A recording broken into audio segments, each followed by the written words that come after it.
season here. And we are live. I am going to put that one public. Yes, we're live on Mixdown.online with Chris Salim. And Lij Shaw. Are we legit live? We're not legit For live reals? yet. And I think now we are. I'm just going to test it. Awesome. The classic live YouTube streaming start where we just sit around going, are we live? Are we live? Exactly. I think we're Yeah, live. I know. I think we are. Let me check. To The test it out. anti-intro. If we are, please let us know. Oh yeah, right. I don't have my I don't have a link up for the chat. Maybe I'll get that going too. So And we are live. Look at that. sweet. Sweet stuff. Let me see if I remember where to get the link for the chat. Are you able to just send that to me? The link for the chat. Now, what I did here, I just went on my laptop to. It's my all right. channel You can just directly. read the chat. You just tell me when we get good stuff. Sure. I think on the top left on the Hangout, you have like the chat option on top. If you click on it, it's gonna appear on the right Oh, side. is that will that be? Hey, rock stars, if you're out there, jump into the chat and say hi, and then I know it's you. Howdy, everybody.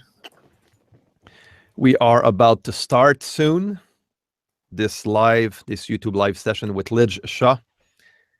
I'm just gonna wait until we get a bit more people on the live stream. There you go. How's your weather up there, dude? Weather is quite nice. It's been I don't know in Fahrenheit, but in Celsius around 25 to 28 degrees. So probably in 70s, the I think. 70s, 80s or so. Yeah, or so. Nice, man. It's Still nice, yeah. summery. It is. It's pretty awesome down here. We got a crazy amount of rain in Nashville the past week with the we actually got that's you. We got both hurricanes made it through Nashville. I mean, they were just rain at that point. But I have to say, I think we may be one of the only cities that actually got both hurricanes. Oh, I know, because you got the first one out of Houston. What was the name again of that hurricane? Harvey, right? Yeah, Harvey. And you got a bit of Irma as well, eh? Irma. We were irked by Irma. Yes, and my cousins and family, they're all down in Florida too, so they were right in the heart of it, dealing with all that stuff. But it wasn't as bad as it could have been, so that was great. Wow. So, Lij. Morning, dude. Let's start up. Let's do it. People are going to join as we go. And first of all, welcome and thanks for watching this live YouTube session with my good friend Lij Shaw from the recording studio, rockstars.com.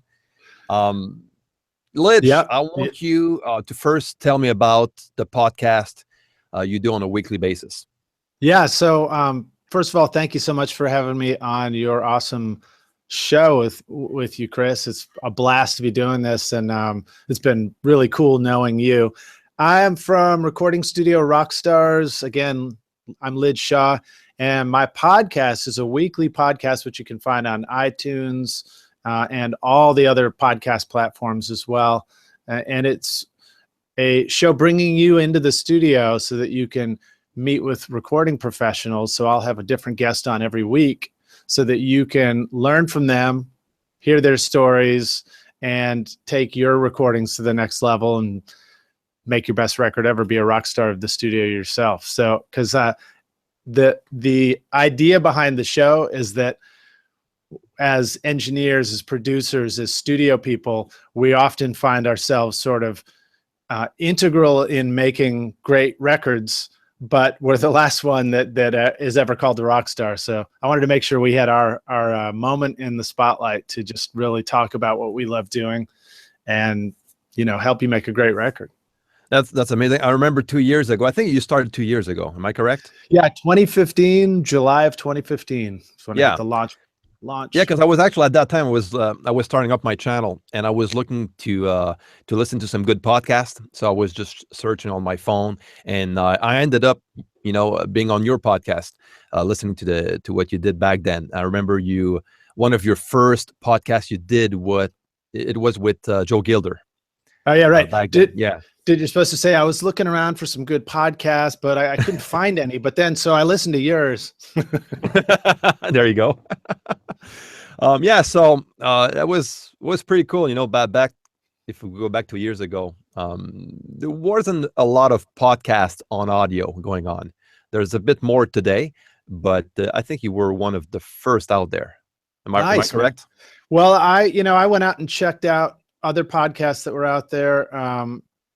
And there were definitely a bunch. There were also a bunch that seemed to used to be on iTunes. Like there were ones that had started, but they hadn't had any new episodes in years. And I just felt like it was a real opportunity to make a connection between what I love doing and a lot of the great people that I had met in production and engineering. I live in Nashville, Tennessee. So there's this incredible resource of musicians, studio people, even, microphone makers and things like that, that I could bring to the podcast. So that's what I decided to do. And it's been a lot of fun. I think we're coming up on 110 episodes or something. Wow. Amazing. Yeah, so it's been quite a lot. It's a lot of interviews, Lij. I know. I'm beginning to feel comfortable doing interviews. You're pretty good at it, I have to say. Thanks, man. Well, so are you. Hey, thanks. It was funny because when I was on your show a few months ago, I was quite amazed on how easy that, was for you to just interview people and jump into the conversation and keeping the ball rolling. It was pretty cool. Thanks, man. Well, hopefully I can do this particular live stream easy too. It was my 50th birthday party this weekend, and somebody gave me a really nice bottle of whiskey. And so I'm a little bit groggy this morning. Awesome. Actually, it wasn't somebody. It was Mr. Sean de Leon, my assistant on the podcast. So, nice. Yeah, he's been helping me put out, over 50 episodes. Wow, that's a lot of work, man. I remember when I was in Nashville, I stayed in your studio actually with a few good friends of ours, and your studio is quite special, I have to say. Thanks, man. That was a nice studio. So much fun having you guys here. It was a blast, yeah. Yeah, so to kind of paint the picture, we had Chris Salim was here, Pete Woj from Mix Better Now was here, Matt Boudreau from the Working Class Audio, which is another podcast very similar to mine, interviewing fantastic guests every week. And Chris Graham from Chris Graham Mastering came down, and Dane Myers was there from Custom Tracks. Came up, from customtracks.com, came up from Florida with his buddy Christian. So it was just like this wild, blogger paradise here at the studio for a week. Super fun. Hey, Chris, I see Chris Lee here on the chat. Thanks for watching, Chris. Guys, if you're watching and you're liking this, feel free to like and to share so some other people will know that we are live at the moment. Now, Lij, the studio you have, when did you build that?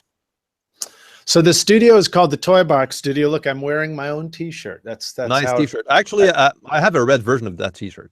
Oh, awesome, dude. That's how much of a nerd I am. I have a collection of T-shirts, and they're all my own studio or my own podcast.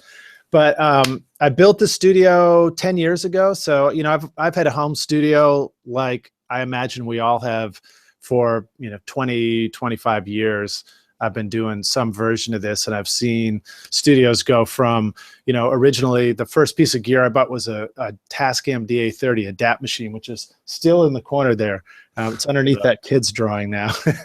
and then I moved on from there to a Mackie mixer and an ADAT. So I'd have an 8-channel VHS tape digital recorder. I had a cassette 4-track before that. Finally, along came computer recording and Pro Tools, and I had the Pro Tools Digio 1. And today, I have a HDX system with 24 ins and outs, and it's Pro Tools 12. When I started, it was Pro Tools 3 or something like that. Wow. And so I've seen a lot of these different iterations. And in that time, I collected gear. I think, if I ever made a penny making a record with somebody, I spent it immediately on eBay and just started collecting studio gear, and ultimately was able to build my studio where I'm at now. And I was able to take a garage space and just sort of convert it inside and turn it into ISO rooms and get sound isolation. And so I have a place that can do full production, whether it's a band coming in and tracking or whether I'm mixing, mastering. Great for teaching too, because the control room's got a little bit of space back here. No, exactly. I was amazed on how much gear you have. You're kind of a collector. I know, it's I'm so often amazed at how much gear I have. And collecting is a nice way of putting the term. I think some people call it hoarding. Yeah. So I appreciate you calling it collecting. But it is one of those things about doing studios too, where I think people have different attitudes. Mine has always been one that, for me to be a studio means somebody has shown up and they need to get something done. So they got to record this. So they got to plug this thing in, or they got to get this sound into a guitar amp or whatever it is. And so as a result, I feel like I need to have a solution for every possible problem in the studio. I need to have a cable or a connector or some kind of interface that will allow us to hook stuff up. So, that's a big part of being a studio, is just like having every which way to hook every which thing to every which other. I was quite surprised that in your studio, you had enough room to have a grand piano. Yeah. I had designed the studio so that there was space for that. And I remember when I first did it, we didn't even really have easy design graphic software or CAD software. And so I bought some program and I tried to figure out how big a piano was and how big a drum set was and make these little icons. And then I just sort of moved them around my drawing, because it was tricky to when you're trying to think of how to set up a studio space, just to understand, how big does a room need to be able to not feel too small? Yeah, exactly. It's a luxury if you've got a huge space to work with, but most of us, are really trying to cram a studio into a tight space. I'd say. You're right. But it's fun, just the fact that you have the chance to have that grand piano in the studio. I like that. This is a luxury that, most of us don't have, unfortunately. Well, it's a beautiful piano, and thank you. It's actually a 1927-foot Steinway that came to me through a family inheritance. And then I brought it down to Nashville and was able to kind of fix it back up and get it really playable. But it had lived with the first cellist of the Boston Symphony Orchestra for 20 years before that. Wow. Look at that.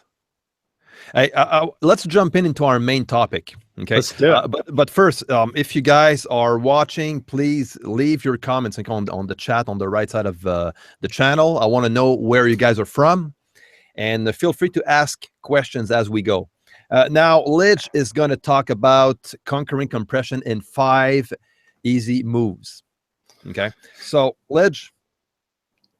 So go ahead. Compression is one of those things that I think we are all familiar with. I think initially compression is one of those topics that can make you easily go this. I know compressors are part of making a great sounding record. I know that great mixes involve using compression really well, but what is this thing?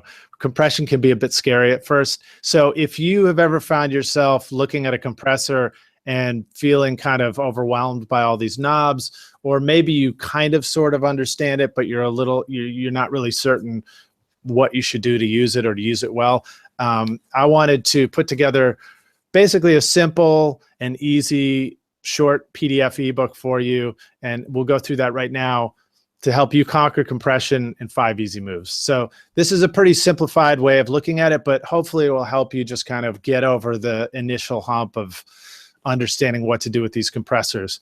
So we're going to talk about stuff that would apply to any compressor you use, whether you're using an actual physical compressor. I've got this is one of the first ones I actually had. This is called an Alesis 3630.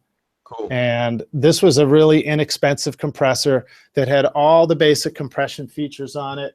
When we were using ADATs and stuff. Over in the rack here, I've got a Uri 1176, which is a classic compressor, and you may be familiar with that from plugin world as well. That one actually, it's a little different as far as the settings and the knobs go too. And then I've got a couple of Calrec compressors, which are also a little different. And then a stereo compressor that's designed kind of like the SSL quad compressor.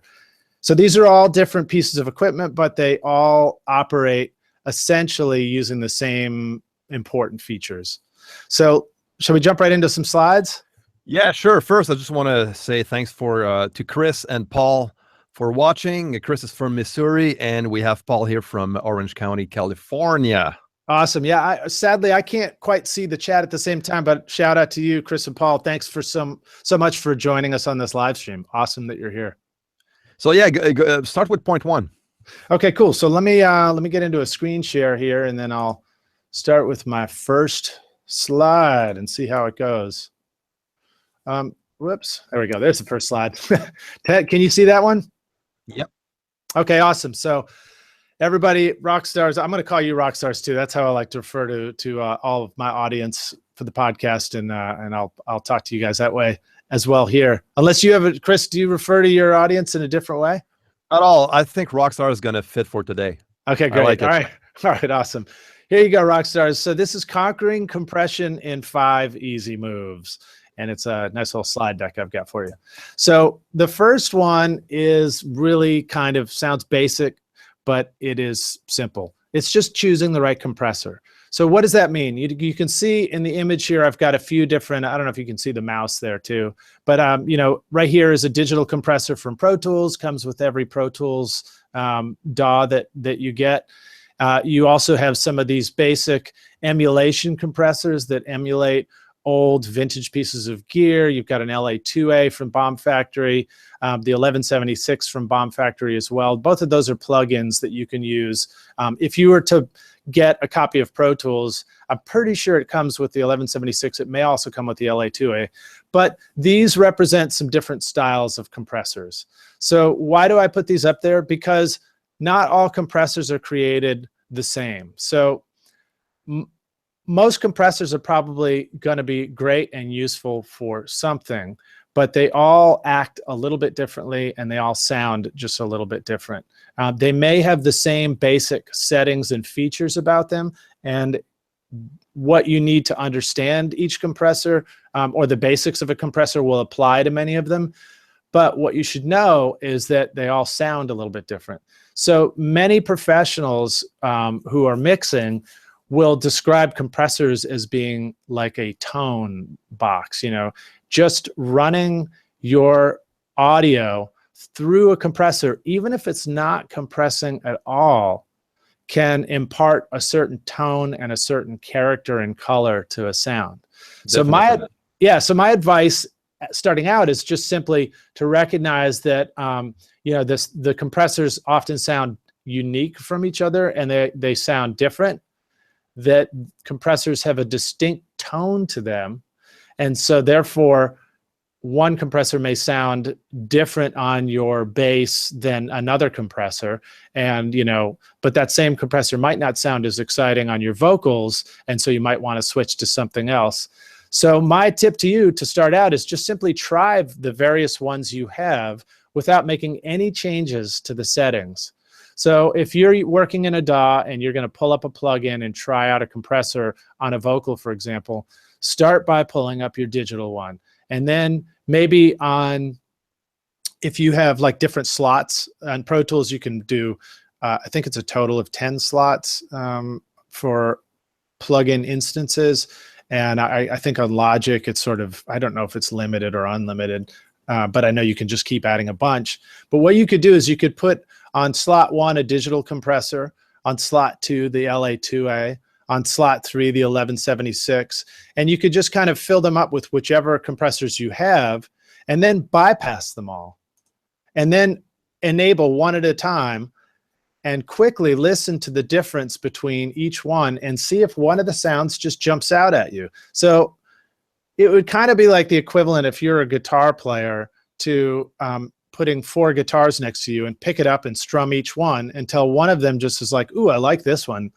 This one seems to sound fun, sound great and be fun to play. You can actually do this with only like 1 or 2 dB of gain reduction on each. Yeah, or don't even change the settings, Yeah, there you go. Just use the default settings. Yeah, just so that you can see if one leaps out at you. Now, in all fairness, you should be aware that when something is a little bit louder than something else, it can fool us into thinking that we like it more. So if you feel like that's guiding your decision, then take whatever is the gain or the output knob on each compressor and adjust it slightly so that they are all matched levels. And there is one other thing that you can do too. In Pro Tools, you could reset the level on a compressor like this, for example, and adjust the gain so that when you turn the compressor on or off, it's not actually making, let's say we're on a vocal track, it's not actually making the vocal louder, it's just you're hearing the effect of the tone of the compressor. And then you can go up to the top of the plugin window, and there's usually like a set as default, set user settings as default for that plugin. And you can change it so that every time you pull up this plugin, it always comes up with your specific setting that allows it to let you hear what it's doing without changing the volume. And then that way, you can flip between them. So this is a way to kind of audition them and see if you like the tone of one versus the tone of another. Once you've selected a compressor, you can adjust the threshold to do a little bit of compression. Be very conservative. Don't crank it yet, but give it just a little bit of compression so that you hear it working just a little bit, right? Yeah, because the minute you're gonna get a bit of gain reduction, you're gonna affect the sound envelope of the signal you're gonna compress. So yeah, each compressors are gonna react differently from each other. Like especially like an 1176 opposed to an LA2A. Yeah, think of it as like a filter in Instagram. You're just choosing which filter you like the best. Exactly. That's a nice. You're not changing any settings to it yet. You're just quickly picking like, ooh, that one's cool, before you go making any changes. Awesome. All right, cool. So let's move on to slide number 2, set the ratio. And you could do anything you want with these compressors. Let me preface by saying that there are no rules about this, but I wanted to at least make it a little bit easier for you to navigate this stuff and not have to, second guess yourself whether you're doing this in the right order or whatever. So starting with the ratio is a good place, because the ratio indicates it indicates the level of compression. So it determines the amount of compression that's going to happen when this compressor is doing its compressing. So when you have audio coming in, the audio comes into this compressor, it hits a certain threshold, which we'll get into in a minute, and at that point, it starts to compress the sound.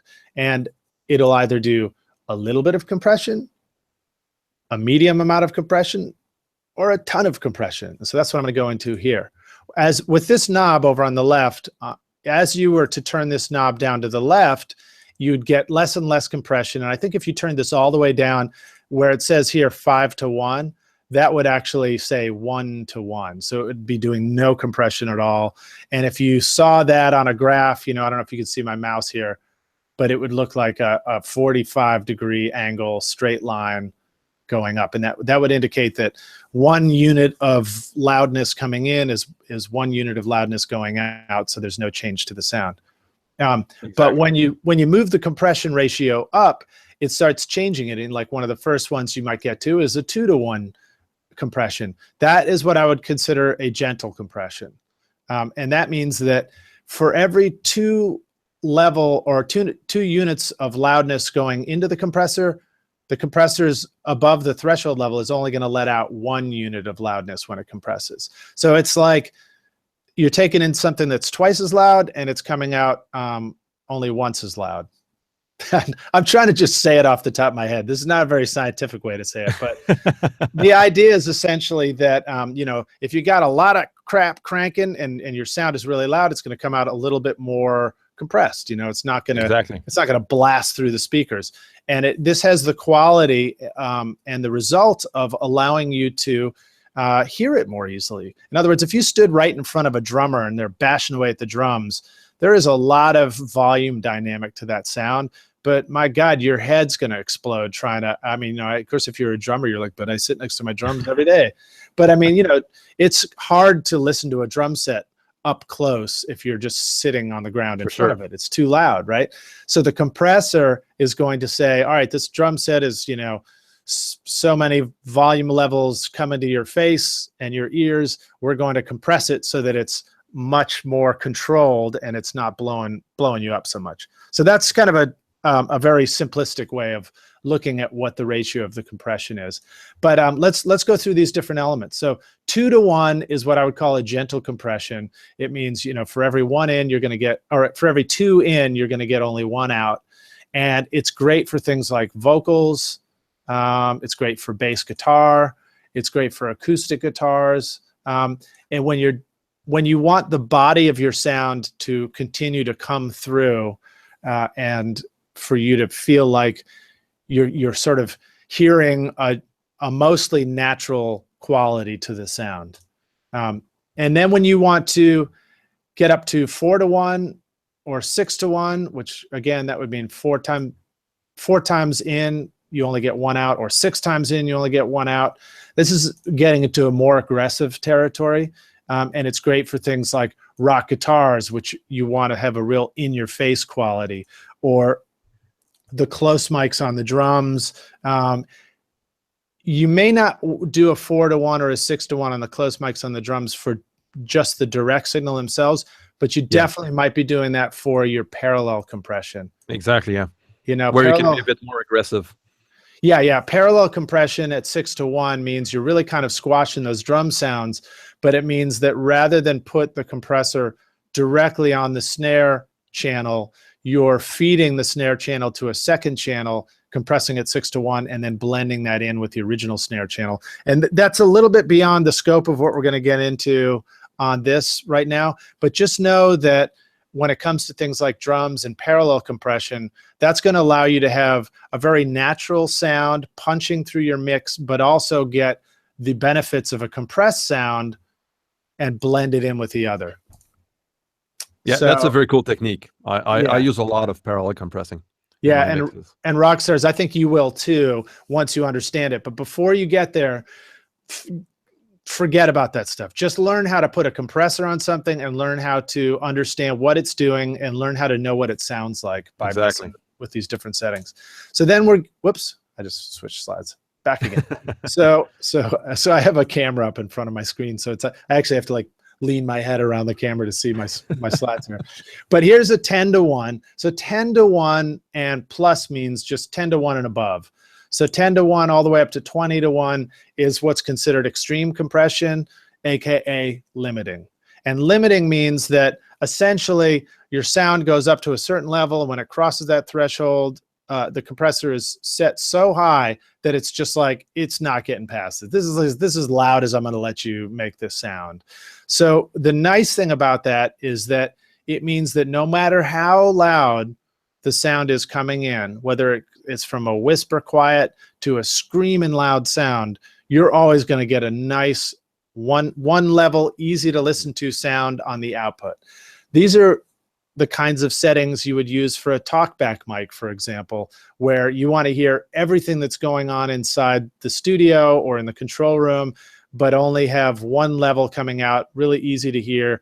I almost want to say that, the mic settings on an iPhone or something like that might do some of this stuff where it's like, no matter what's going on the other end of the iPhone, you're probably, if you had the speaker on your end, you're kind of getting always the same level output. Yeah, probably. That's not 100% accurate, but that's just to give you that idea of it. So the things that a 10-to-1 is useful for are things like drum room mics.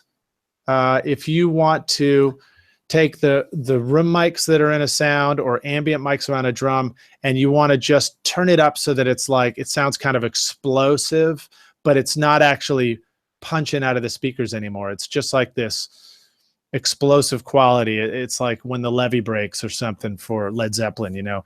This is the kind of stuff you might look at. You might try some higher compression settings where you can really squash that room mic and then just turn the whole thing up. And what it does is, the effect it has is actually, it's less about controlling the loud stuff, and it's more about saying, all right, now that we've squashed the mic completely and we're able to turn it way up, the act of turning it way up means that we're taking all those quiet little sounds or the sustain of the drum in the room and the way the snare sort of splashes through the space, and we're able to bring that up so you really hear it. And that's why it has that room mic quality to it, is because, you know, you're taking all these details of the space that you're recording, and you're able to turn it up really loud. So, or if you have real extreme sounds, if you just want to make something sound kind of insane, use a really wild compression on it, squash it, and just turn it up and see what you get. Don't be afraid of these. Like, you might invent new sounds that you didn't even know you had with your mics and your space. Yeah, using a compressor for special effects and so on. Yeah, exactly. So, you know, compression can be scary sometimes where you're afraid you're going to ruin a sound you've got. But remember that by doing extreme compression to things, you may discover that you actually had a sound you didn't even know you had that you can use in production. Yeah.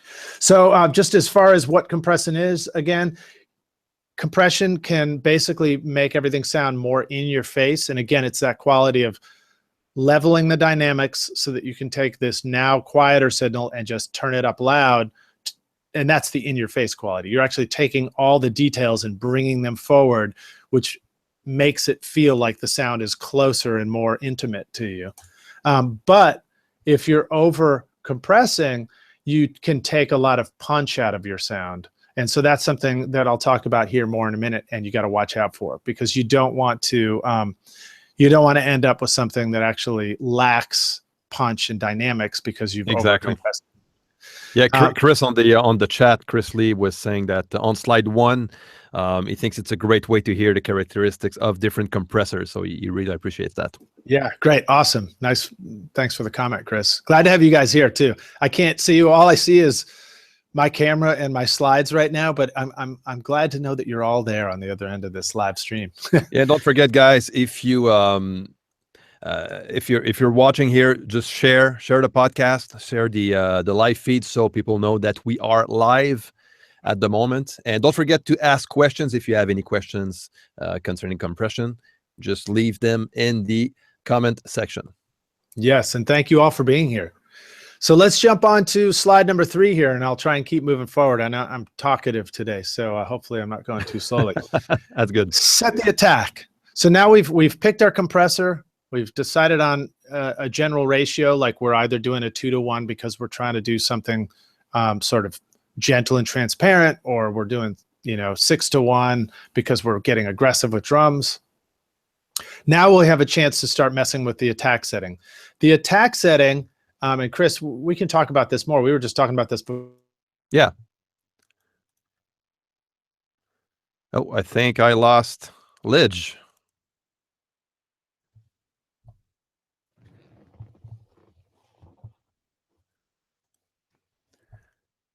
All right, guys, am I still on here? Because I think I lost Lij here.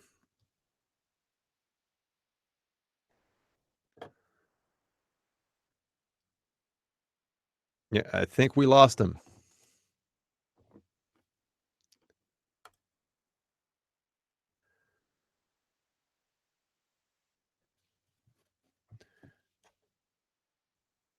Let me check here. Slower attack. It basically lets the transient through. So if you have a drum hit like a snare, and Lij. Yeah, dude, I'm here. Yeah, I think we lost you for a minute. Oh no, dang! Did we lose internet? Do you want me to back up and? Maybe, yeah, just in case. Yeah, you should. Okay, cool. So let me talk about the attack. What it is? The attack sets the speed at which the compressor starts compressing. You still hear me now, though? Yeah. Okay, You're groovy. on. So that means that when the compressor decides to do its compressing, is it going to be really quick and start compressing right away? Or is it going to be dragging its feet a little bit more and kind of like, kind of mosey into doing this compression? Even if it's going to do a heavy amount of compression, like 6-to-1 ratio, it could still be a little bit slow about getting itself together. I was drawing the analogy between when I was a kid and I'd walk down the hill to go catch the school bus. A slow attack is like me kind of dragging my feet to get to the school bus. I'm going to make it, maybe, Exactly. And a fast attack would be me, like, sprinting down the hill and being the first one in line to get on the school bus. So that's one way to think of it. What does that really mean, though? So a slow attack means that some of that sound that's going into the compressor is going to get through before it starts getting compressed. So if you have something like a snare drum has a transient to the attack. It's got the stick cracking on the snare drum, and some of the punch of that snare drum is happening at the very beginning of the sound. If you have a slower attack going on, maybe this is all the way turned up, or maybe it's just here at like 30 milliseconds, or 50 milliseconds or 100 milliseconds, whatever. It's going to let a lot of that sound of the original snare get through before the compressor starts acting and working on the sound. And that is a way to make sure that you're actually getting some crack out of your snare drum, or the attack of a pick on a guitar, or the consonants in a vocal. Exactly.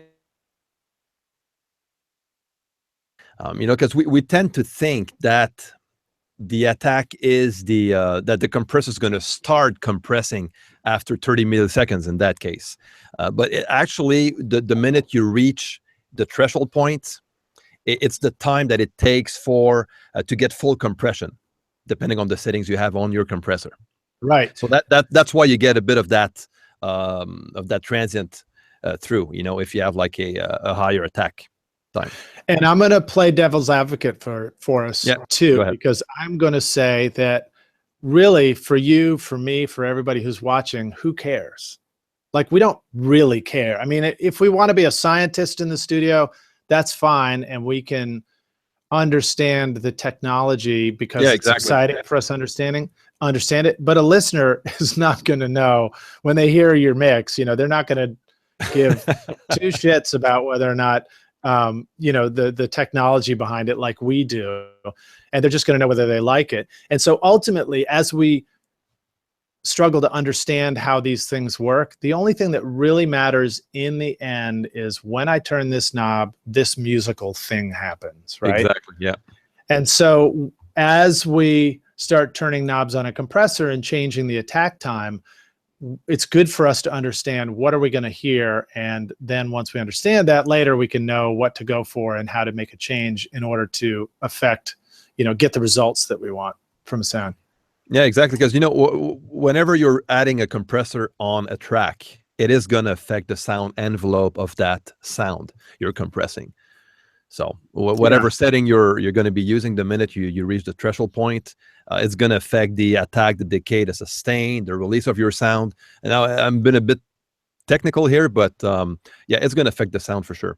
Yeah, no, but I'm with you too, because actually what you just said, Chris, about the speed at which the attack is engaging the compression or reaching full compression, that's something I actually only just learned last year, I think. Yeah, I think I was right there, like you were describing. I thought it was just like a pre-delay before it started compressing, when it's not. But it's funny you're saying that, because same for me, it's only been a couple of years, and I've been mixing albums for 15 years. So, in a way, you're right. Who cares? Yeah, because I mean, like, it didn't stop us from mixing before, and it hasn't, it hasn't changed how we mix now, other than we feel a little cooler for understanding it. Yeah, exactly. So rock stars, we're all in the know together now. So I have a quick question here by Paul here. Yeah. I'm asking, what are the characteristics you're looking for when choosing a compressor? Or is that track dependent? We can actually finish that slide first and answer that question after. Well, I think I have an easy answer to that question. Go ahead. Paul, you're the only one who knows. So I think it's a taste thing. I think when you begin to know your compressors better, you'll get a better feel for which ones seem to do the different jobs for you. But when I was saying to flip through those compressors and pick the one that sounds best to you, that's why. It's like if you hear it and one of them just seems to be more exciting on the track or do something that you think is cooler, then that's the one to start with. Exactly. Now you're going to say, Lij, what a pain in the butt, man. I have 300 compressors. I don't have time to check them all. Then that's a good problem to have, I guess, if you got that many compressors to audition. But you know, if you maybe have, you know, 5 or something, it's not that hard for you to just kind of flip through and get to know which ones do what. Yeah, but exactly. That's it. So there's not a right answer. There are things that tend to, you know, that get you excited. Now, I will say that an 1176 is a great choice for just about everything. And Richard Dodd, who is on my podcast and has, you know, recorded Tom Petty and George Harrison and so many records, it's his #1 favorite compressor. And LA2A is also another classic compressor for very good reason, because it's a super useful compressor. And it's one that I might grab immediately for a bass guitar if I want to just add a little compression. I might grab it for acoustic if I want to, you know, again, let the body through. I would definitely put it on a vocal track, but I might use an 1176 and a LA2A, and we'll get into that in a minute too. Yeah. So let me keep jumping forward here. We'll talk about a fast attack. Why would you use a fast attack then? Sometimes you don't really want the transient. Sometimes the transient sucks. What if you record a triangle or a glockenspiel? You ever recorded those? The transient is insane. You can't even barely use it in the mix. Like you can't hear the sustain of the note because the transient is so intense. And that's the situation where a fast attack means that the compressor is going to grab that right away. So if you were using a glockenspiel, for example, now glockenspiel, if you're not familiar with the instrument, rock stars, that's the one in the marching band that looks like a xylophone and they're hitting it with a hard mallet, and it just, you know, each note is a metal tine that rings out.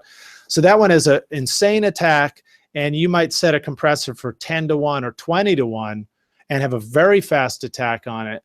And then we'll get into the release in a minute, but that would determine how quickly it lets go. So what it would do is it would compress where the mallet is hitting the glockenspiel, but then it would stop compressing right away so that you can immediately hear the sustain of the note.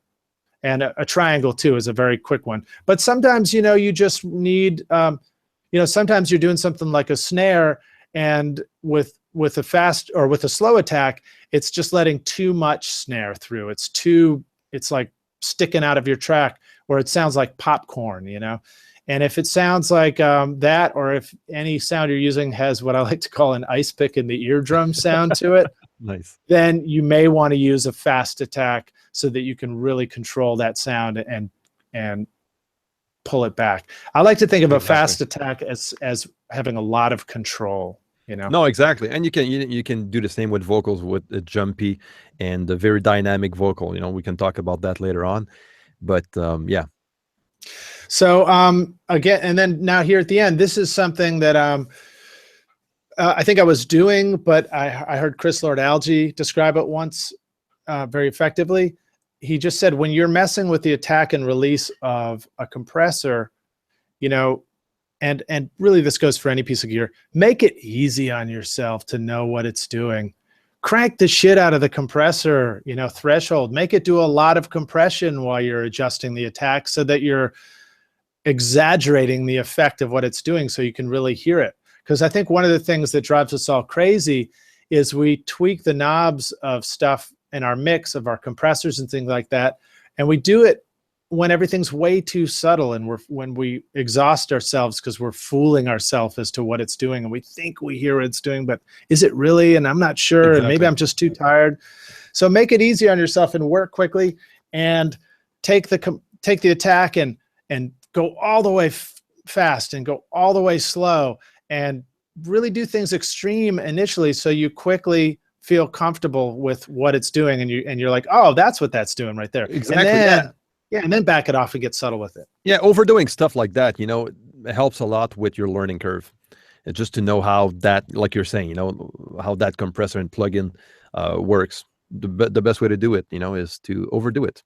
Yeah, and so you're a drummer, Chris. So you know, when you when you look for a drum fill in a song, maybe you start out by overdoing the drum fill, you know, Yeah, exactly. until later you're like, oh, well, that sucked. So let me try doing a really simple drum fill that really fits the song. And then after you really understand drum fills, you sort of immediately go for the right fill. And it's like that for compressors, you know? Exactly the same thing. I love the image. Nice. More drums. All right, so let's go to. I have a question here from Chris on the attack time. Okay, okay. He says fast attack on, say, a clean Strat, for example, or an instrument that sounds thin. What do you suggest? Yes, and the reason is, in the same way that a glockenspiel is kind of a thin sound, I think what you're implying is that a guitar sound that has a lot of attack and pick to it, but the tone and body of the note isn't like huge and in your face like a big humbucker pickup sound or like a big distorted guitar sound. Therefore, you want the attack to control the attack of the pick so that you can turn the whole guitar body up and hear more of the clean strings. Mm-hmm. Comment in there if you feel like that was helpful and helped to answer what you were asking. Otherwise, we can keep addressing that. So let's go to point number 4, and we're talking about the release. Now, before we jump into the release, don't forget, guys, to share this live stream to let people know that we are live, and don't forget to like at the same time and ask your questions. Awesome.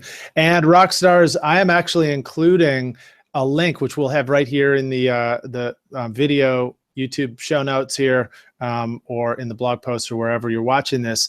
And there will be a link where you can get this whole ebook too, and you can download it and just kind of keep it around as a quick reference for you when you're mixing. Just keep you some company. Exactly. I'm going to leave the link at the end of the stream, and it's going to be in the description of the video afterwards. Awesome. Yeah. So keep watching and look for that link. All right. So the release time is, again, it's like the attack time, but it's the speed at which the compressor lets go of the compression. So the compressor is fully compressing a sound, and then the sound drops down below the threshold, and it's like, I don't need to be compressed anymore. And the compressor's like, okay, how quickly am I going to, at what speed am I going to stop compressing? Mm-hmm. Same analogy. If I'm the kid dragging my feet down to the bus station or dragging my feet home after the bus drops me off, I'm not going to get home right away. Versus if I, sprint home, I'll get home immediately. And I don't know why. I have no real. Maybe it's because I just had my 50th birthday party that I'm having these analogies. You're nostalgic. But what it means is, what does this mean for you when you're actually mixing? So a fast release means that very quickly the natural sound is going to come through the compressor, and the compressor is going to let go and not be compressing. So this has the effect of the sound rushing forward.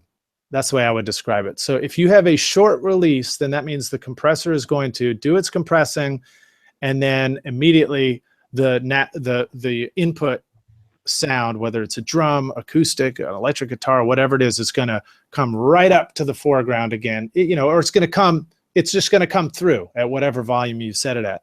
Whereas if you were to do a slow release, it's going to say, well, we're going to just keep compressing for a little bit longer, and then you're going to hear the sound come through. And what this means is think of that thing that's happening in the sound as the body and the sustain of the sound. So the release is the thing that allows you to control the body and the release of the sound that you're compressing. Exactly. And this means if you are compressing a snare drum, for example, you would set the attack so that enough of the crack gets through of the stick hitting the snare drum, but you would set the release so that the body of the snare and the sustain and the sound comes at you in a way that you like the most. So if you set the release really long, then that means the compressor would stay down compressed for a long time, and it might stay compressed even beyond the end of the sustain, the tail of the snare drum. And that might be a sound you like. If you set it somewhere in the medium or somewhere here or something like that, sort of a medium to faster release, then that means the initial bigness of the snare might get compressed, but then, you know, the quang of the snare drum, the sustain. You want me to sing that note for you again? Quang. I like that. Sustain might come all the way through, and you might hear it. So that's really the best I can explain that. It's a thing that you'll just hear, but again, really compress your sound a lot and go extreme on these release settings until you're like, oh, I see. I'm like controlling the sound of my snare drum in my mix. Exactly. And it'll be really exciting for you to see what's possible. And that's, and I think using a snare drum, like you're saying here in the PDF, you know, this is the best way, in my opinion, to learn about what a compression can do with attack and release. I think the snare drum is a very nice instrument to learn about compression. And I think, you know, the drums are one of the most dynamic instruments we record. And yeah. I don't know, you know, I feel this way. I don't really have a group of scientists behind me to confirm it, but I think vocals are the other extremely dynamic instrument that we record all of the time. Definitely. And I think that's why compression on drums and compression on vocals are so important to a pop mix and to just creating, you know, like a competitive mix, because we want both those things to be undeniably powerful. A lot of times, not in all music, but a lot of times we want those. Yeah, I agree. Those elements to come through on the mix in such a way that it really informs what we're listening to in the song. And so therefore they need a lot of understanding of compression. Exactly. So here's a couple of go-to things. A snare can sound great with a slow or slower attack and a medium towards slow release. You know, sometimes a fast release is what you want on a snare. A lot of times on an 1176, for example, the attack time is turned all the way to the left, which is the slowest attack, and the release time is turned all the way to the right, which is the slowest or the fastest release. And that is a good starting point. But dialing those back in towards the middle, you know, speeding up the attack slightly and slowing down the release slightly can give you some really great tones. Yeah, and even, you know, set up your release with the rhythmic of the song, you know, with the tempo of the song. Yes. Can be a good start point as well. Yeah, talk about that for just a sec, man. Talk about what that means. Like, what are you listening for? What I'm listening for when I set up my release time, if I'm setting that up on a snare drum, for example, I'm going to tend to, as a start point anyways, I'm going to tend to listen to the tempo of the song, the BPM of the song. So if it's a slow ballad, you know, that I'm mixing, I'm gonna make sure like that the release goes according to the tempo, so that I'm getting a full release of the compression at just before the next drum hit jumps in, you know. Right, but so just for clarity's sake, rock stars, this doesn't mean we're breaking out, you know, millisecond charts and referencing quarter notes and eighth notes. It's not like that at all. It's just a feeling that you have when you listen to it. You know, and I check the meter on the compressor. You know, I'm not gonna, you know, take the calculator and calculate everything. You know, forget it. But as you're adjusting that release, you sort of hear the sound come back towards you. Like up here where I said the sound rushes forward. That's the effect that you hear of the release of compression. And when you begin to understand that as you adjust it, you can control that rushing forward quality, and that can feel rhythmic. Yeah, exactly. You know, you got to add movement, you know, to your sound when it's a bit more synced to the tempo. And again, this is only a starting point, because I'm not going to do this on all my release settings, you know, on all my compressors. It depends on what I'm compressing. All right, so then another go-to is for vocals. A good starting place is a medium attack and a medium release. That's a healthy place to just start with and check it out and see what you think, you know. And then again, you begin to adjust it according to what sounds best to you.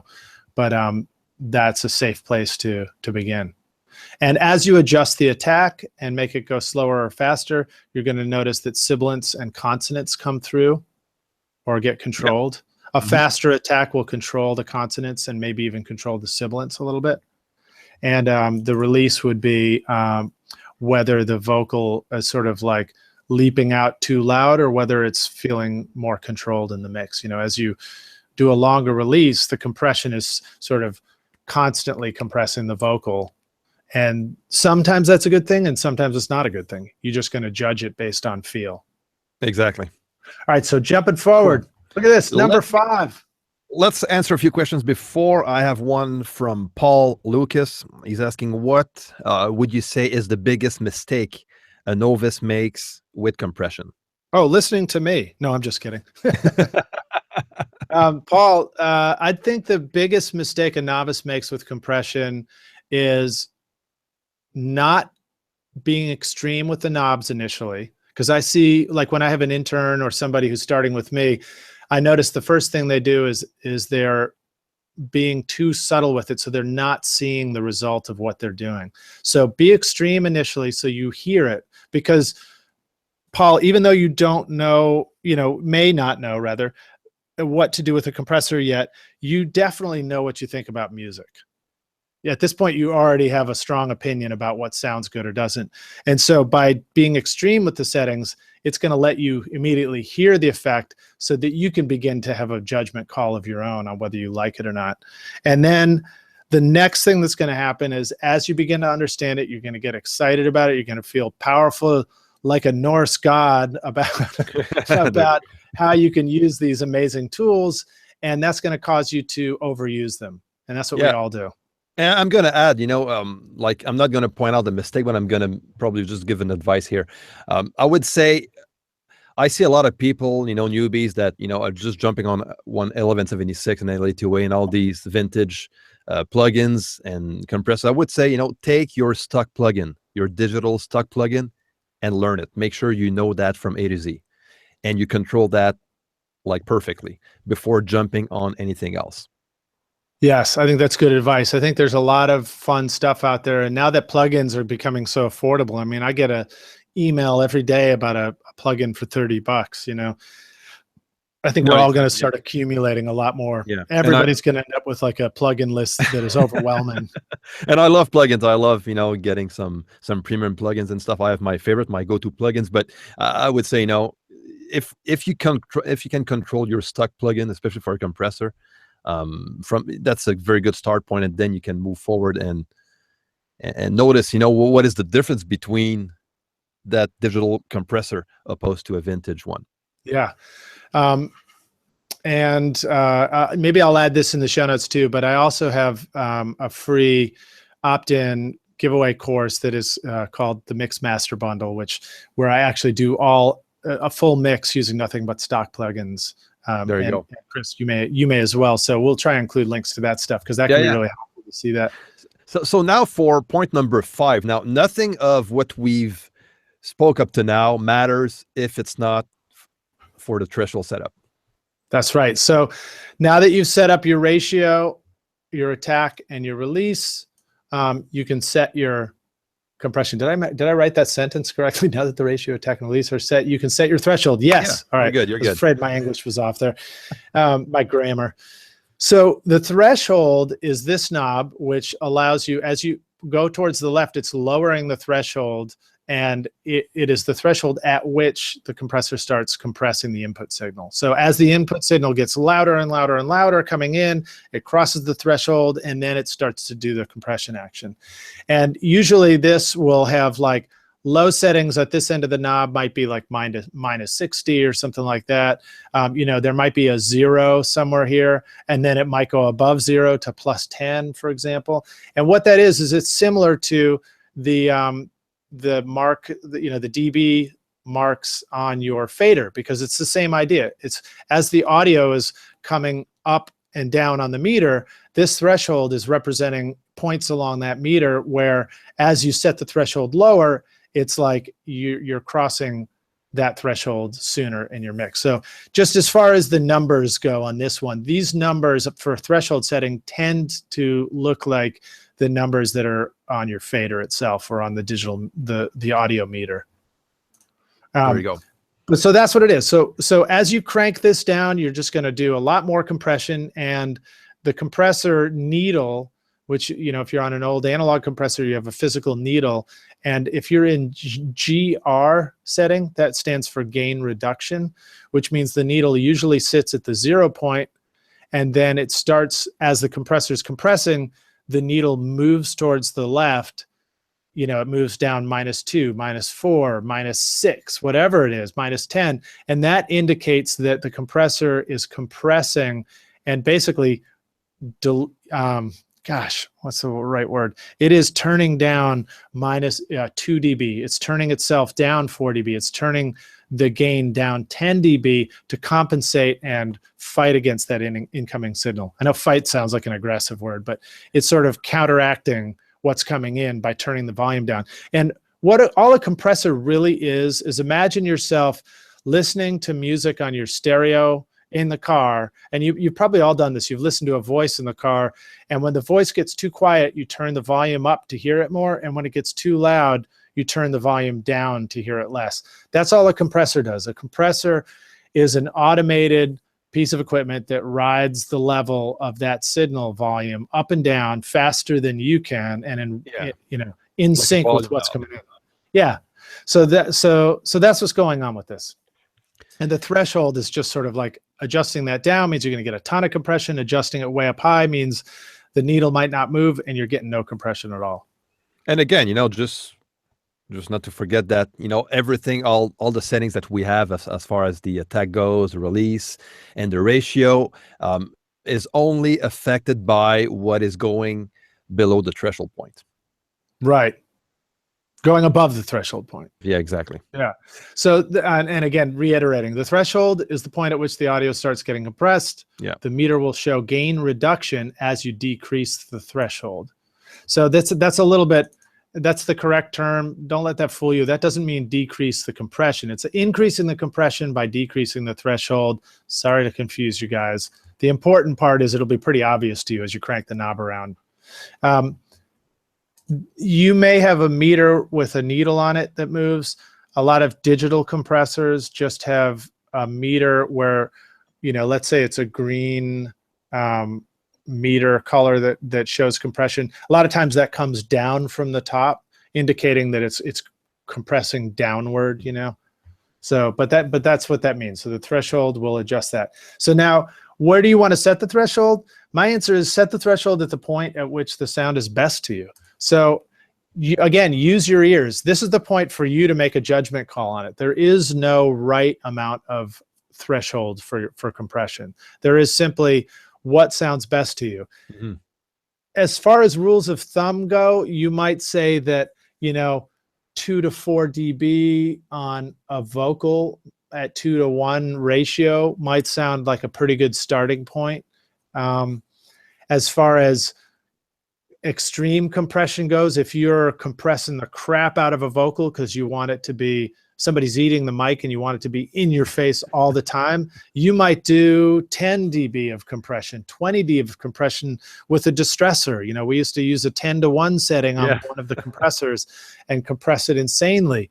The distressor is a hardware unit, and now there's a software plugin too, but it has a nuke setting, which is like more than 20 to 1 compression, and you can just crank up the input and compress, you know, 20 dB of compression, which again is that like that needle moving 20 dB over to the left, and just that's a lot of compression. Yeah, it's called burying the needle. You're just burying it, you know, you're I like that. Burying it into the other end of the meter, and that can sound great for some stuff, but that could also get you in a lot of trouble if you're not using it right. So it's just something you have to get familiar with.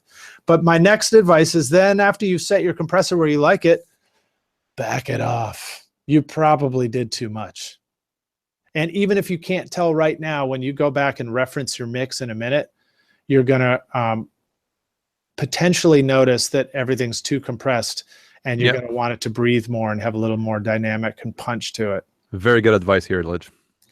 Where does this happen to me? Well, I get into this in the next slides too. Oh, believe it or not, there's more than 5 slides. I got a couple of bonuses for you.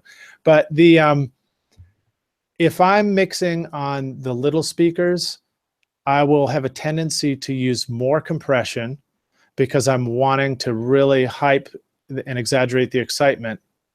But then when I go listen on the big speakers again, I notice that my mix is lacking punch and it just sounds squashed and lifeless. And that's when I start backing off compression and adjusting things so that I can get power and punch out of the speakers again. Nice. So that's just a thing that you might find. And it doesn't mean that you're screwing up. It just means you're going through the process. There you go. So it's that simple. You're going to tend to overcompress because that's what we do. And then we back off. Well, or you might tend to undercompress, but you're going to tend to not hit the mark at first, and you need to be totally fine with making adjustments. It's like writing a first draft essay, and it's not till you've done, a couple of edits that you often get it really, really right. Exactly, yeah. Sorry to take you back to school again. I like that. And then finally, after you set your threshold, you have the knob above this that you can't see in this image, but is the makeup gain.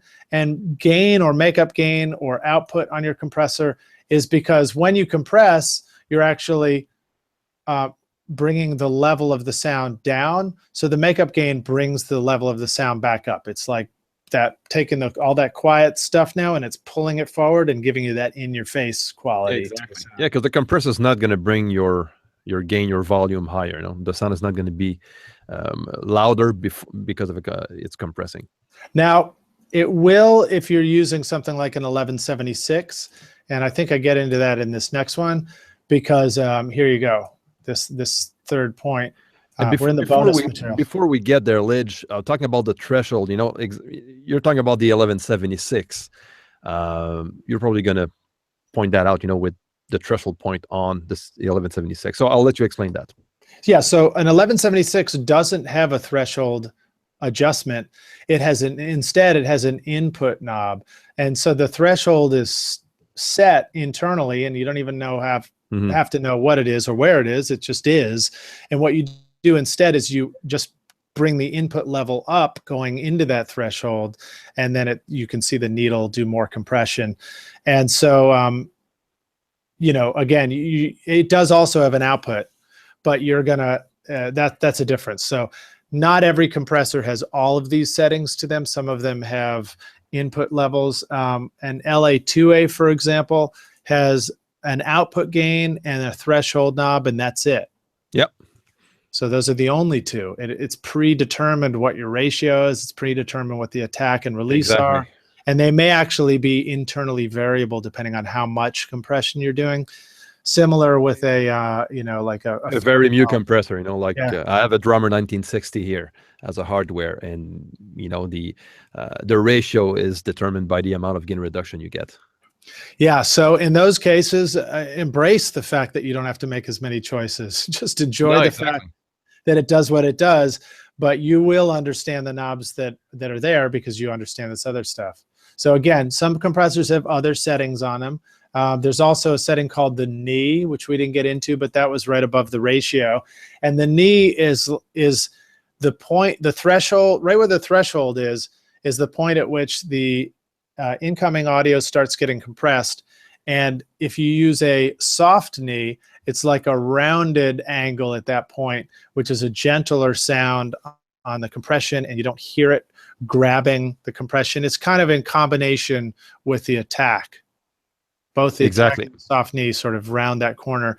And then a hard knee is a hard angle, and you're going to hear it's more grabby sounding. It's more aggressive and punchy, and you might like that on drums, for example.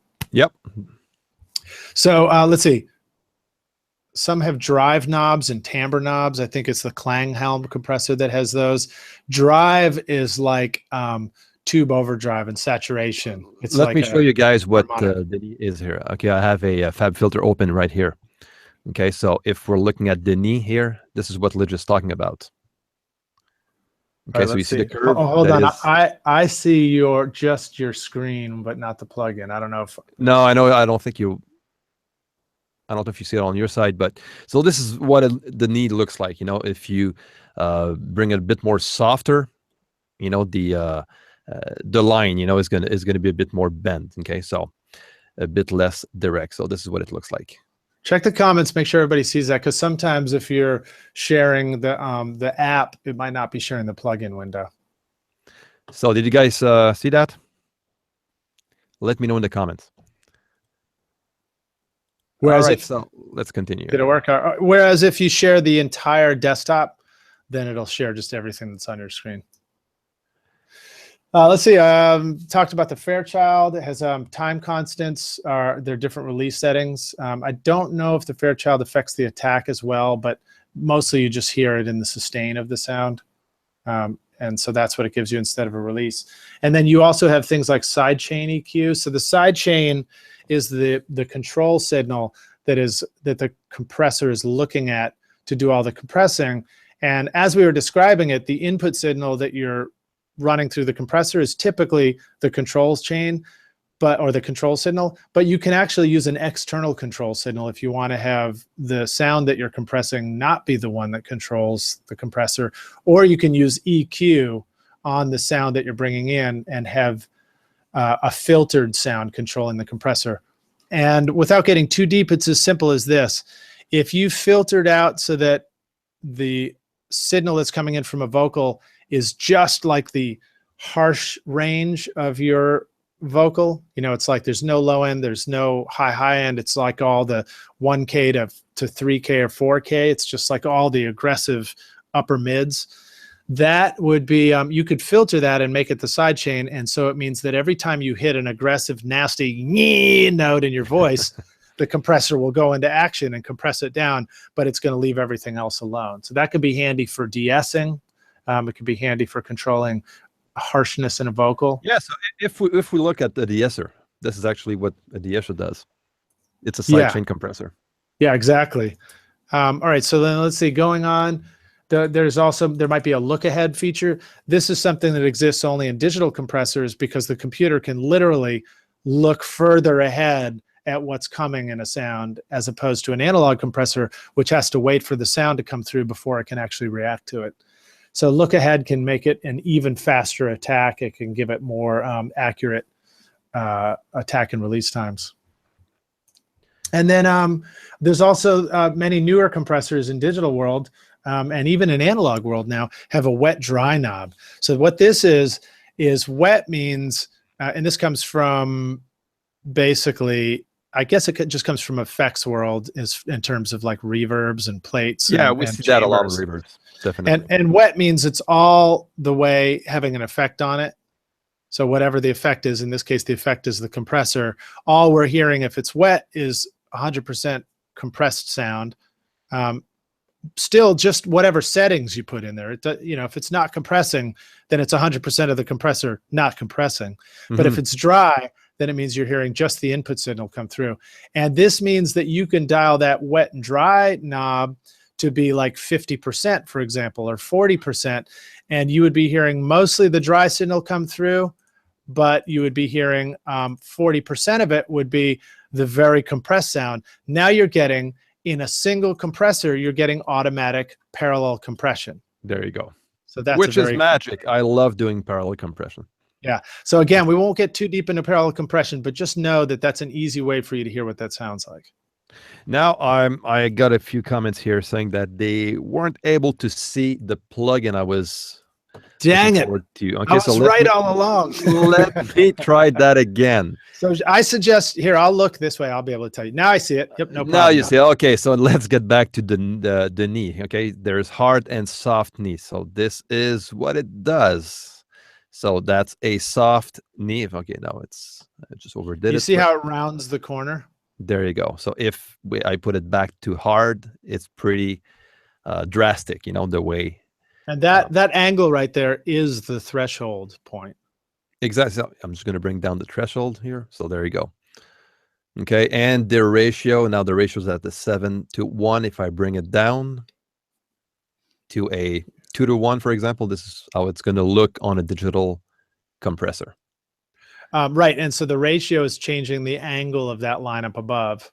And I think it's great to be able to see all that. And the truth is we probably all see all this stuff. And it's also the thing that's so scary about it, because we look at it and we're like, I see all these pictures. I just don't know what the hell they really mean. Ooh, I like that, man. We're going infinite space now. So let me flip back to the slide, and let me know if you got it set on the slide, and I'll keep it's there. Forward.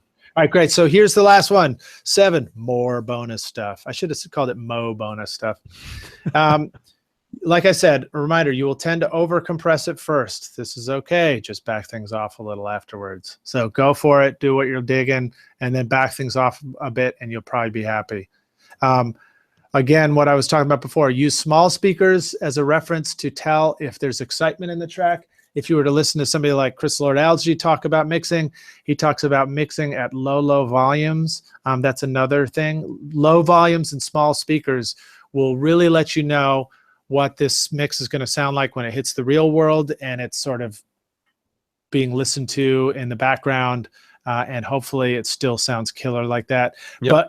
But if you want to crank it up and you want to rock out and you want to make sure it works in your club, you're going to need big speakers. So just turn on your big speakers. That's where you're going to tell if it's got enough power, if it's got enough punch, and also if the low end is actually working. Now, Paul is asking about stacking compressors, and that's your next point, actually. Yes. Here you go, Paul. Good question.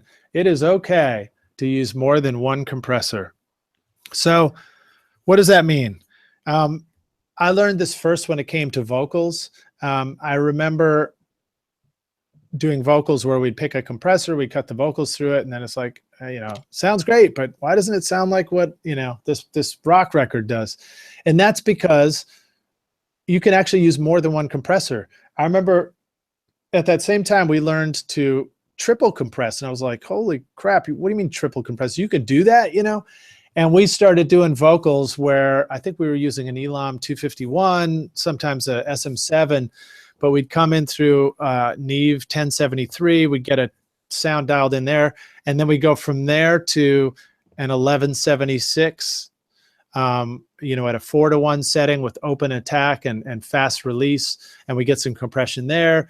And then we go from there to a LA2A, and we get another couple of dBs compression off the top of that. And then we go from there to a distressor at a 10-to-1 setting with an open attack. Again, it's sort of a medium or fast release. And we'd get another 6 dB of compression out of that. And that ends up giving you the sound that is just, every time the singer sings, it's like right there in your face the whole time. Now it's tricky because we would compress so much and the signal would be so hot in the singer's headphones that he had to use a headband on his headphones, because if there was even a tiny bit of vocal leaking out, it would squeal and feedback in the microphone. So it depends on who you're recording and what the process is, but you may or may not want to do that. You don't have to do that with every singer. I don't, but I would. But I often hear at my studio, we use an 1176 followed by a cowrick compressor, and I'll double compress, and I'll just look for the sweet spot. I'm trying to find something that just catches and controls stuff just right. I might compress more in the mix itself, but I don't want to over compress, because if you over compress, you're stuck with that for the rest of your session, No, exactly. And this is something I tend to do once in a while. When I'm dealing with a dynamic singer and I'm mixing, I tend to just tame down the peaks with a fast attack, fast release, a bit high of a ratio, and just to get maybe a 1 dB of gain reduction, not more than that. And then I use a second compressor, like a LA2A, for example, just to tone shape the sound. And to so that's basically what I do. And another thing that I think you should not be afraid of is actually just cut vocals with no compression at all. No compression, no EQ. Take a great mic, get a great vocal performance from a singer, and have them sing through a good quality preamp straight into the computer. Because what that does is it's a great way to start, and it's how I started. I think one of my first vocal mics was actually an SM7, and it allowed me to not screw up the vocal while I was tracking it. It gave me much more room to adjust and tweak later. And go get on a vocal mic yourself. Listen to what it sounds like if you turn up just a mic pre in your headphones versus if you compress it and then go try and sing on the mic, you're going to notice it sounds quite different. If you do no compression at all, it could actually sound better to some singers in the headphones because it sounds more natural and it allows them to just sort of sing naturally like they want to. Yeah, I agree. One of the first move I do on the mix is automation right away. So I'm not afraid on automating the vocal track and, get that set up before I add a compressor. Yeah, and especially if you're going for a natural sound, a singer-songwriter thing, and the voice is supposed to be like big and natural. But if you want to do a pop thing and the vocal has to sort of sit and compete with distorted guitars and loud band, then you're gonna need compression. You're gonna need like 2 or 3 compressors potentially. But the beauty about using multiple compressors is you're not relying on any one compressor to do the full job. You're getting just enough out of this one before it doesn't sound good, and then you're getting just enough out of the next one before it doesn't sound good, and then you're going to the third one, and it's a layer of those things that ultimately make up the final sound. Cool. So let's keep jumping forward. So then one more bonus point is you may need to EQ before or after compression because compression changes the tone of a sound as well. Definitely. If you think about it, a compressor is, well, I don't know how I want to say this, but compression and a lot of compression can really start to bring out and accentuate the mid-range of a sound. So you may want to sculpt with EQ going into a compressor. The plosives of a sound, here I'm going to do my mic, P-pop plosives, will cause the compressor to overreact to something when it needed to not be messing with it. So you may want to do a low cut filter on a vocal, for example, before it hits the compressor. But then after the compressor, you may want to adjust it again to compensate for too much high end or too much upper mids or a vocal can get very sibilant and essy when you compress the crap out of it. And there's also, some people talk about doing a before and after, like a pre-EQ and post-EQ. So you could boost the mids going into a compressor and then cut them again on the way back out to level it back out, and that'll cause the compressor to react differently. Something to experiment with. Yeah, I think that might have been Brad Wood who actually told me that trick on the podcast. And if it wasn't, I apologize. And then again, use your ears, not your eyes. That's one of the reasons why, seeing all that fancy stuff on the FabFilter compressor may not be very helpful because it brings out the scientist in us and we get really mesmerized by how cool it looks. But the only thing that matters is how it sounds in the end. So yeah, we're mixing music. We're not doing video editing. Yeah, and this is one of the reasons why I love having tactile controls to mix, and where you don't have to use your eyes and look at a screen. You can just like move things with your hands, but listen to what it's doing. Think about what an instrument is. Think about the difference between a great guitar player who plays with their eyes closed versus somebody who's constantly looking at the frets and the key and the fretboard. Yeah, once you're done with your mix, I would say, shut off your computer screen and listen to the mix from A to Z with the screen off. Yeah. So hey man, I apologize if I'm going long on this. Let me know if I need to just cut it off. But no, we're good. We're good. Last one is level matching, and we talked about that in the beginning, where you want to set. But you've done all this work to it, and now you want to make sure that everything you did is actually making the sound better. So adjust the output gain or whatever is the last thing on your plug-in chain to make sure that what's coming out, when you've processed all this sound, that if you were to bypass it at all, it's the same level as the signal going in. Now, you can't always do this, but if you can do this, then give it a try, because what it will do is it'll allow you to bypass what you're doing to the signal and then turn it back on again and quickly get a feel for whether or not you actually made the sound better in your mix or whether you screwed it up, because you could accidentally screw it up. It's okay if you intentionally screw it up. There might be times where you're like, well, the sound going in, I don't want it to ever sound like that. So I'm happy that the sound coming out process sounds totally different. But in some cases, you've worked really hard to track a really great sound going in, and you want to make sure that you're slightly improving it or improving it without losing qualities that really made the original sound great. Awesome. And hey, my last tip is good luck. Good luck. Yeah, because that's compression. Dealing with compression can be pretty confusing and stuff. But I think with what Lij shared with us today is gonna help a lot of you guys. And so if you want to get access to that PDF, all the notes he shared with us, I'm gonna leave a link in the description down below where you can hop in and download the PDF for free. And so it's going to be on the replay, okay? So it's not going to be there now.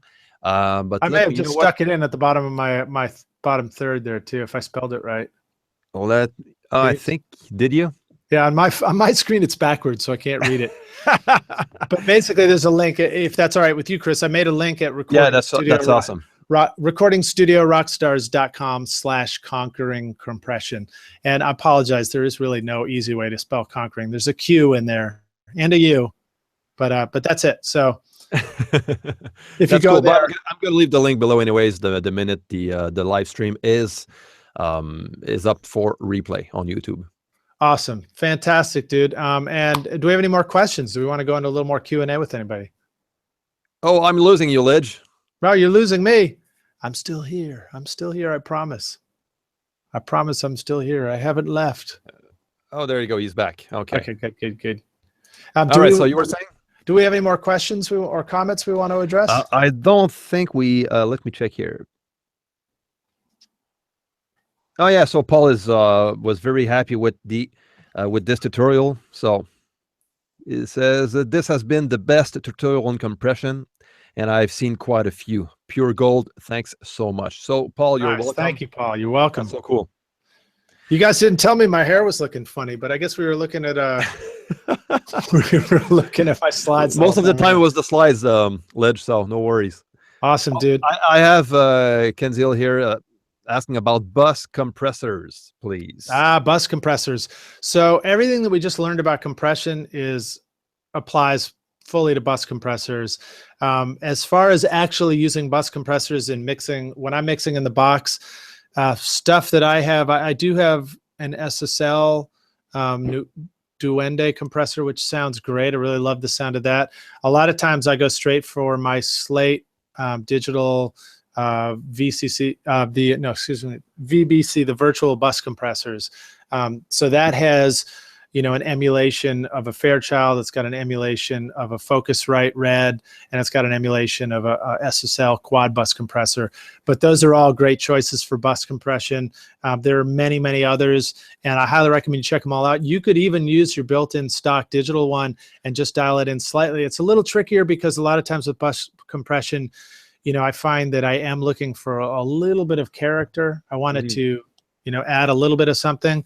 Another good rule of thumb for bus compressing is if you can, mix with it in bypass until you get most of your mix done, and then add it and make your final adjustments with the bus compressor on. Yeah, and start with a low ratio, 1.5, 2 to 1, Yeah. I think I'm always at 2 to 1, or a lot of times with the SSL, I might do 4 to 1 just because my 2 to 1 is very gentle and pillowy sounding on my hardware unit. And 4 to 1's a little more rock and roll. There you go. And again, parallel compression on the mix bus can be cool too. Yeah, indeed. There's so much stuff to get into there. So we might have to do a deeper dive. Maybe, maybe Chris, we need to do the ultimate mix bus and compression course out there. I don't know. That's another hour or 2 hours. For sure. A lot of content there. How many hours, Rockstars, how many hours do you want your ultimate compression course to be? Drop that into the comments and we'll make you one. Awesome. Hey, Lij, I think we're going to wrap this up. And it's been a ball, man, just doing this with you. And thank you a lot for being on my channel, sharing your knowledge about compression. And again, guys, if you want to download the PDF that we went through on this video, you can check in the description below once the video is online on YouTube. Yes, indeed. Awesome. Thank you so much for being here, Rockstars.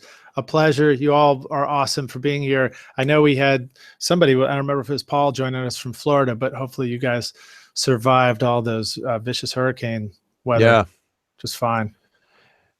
That's cool, guys. Thanks again for watching. And if you have any other comments and stuff, you can leave them in the comment section below once the video is online. And if you have any other questions as well.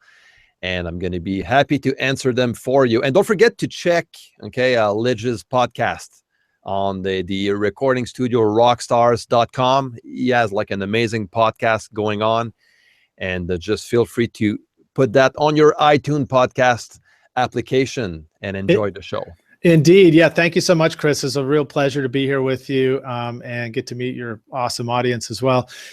Why don't we also throw a link in there, Rockstars? We'll drop a link in the comments for Chris Salim's episode on Recording Studio Rockstar. He was one of my awesome guests. Yeah, sure. I'll do so. Cool. That was fun time, man.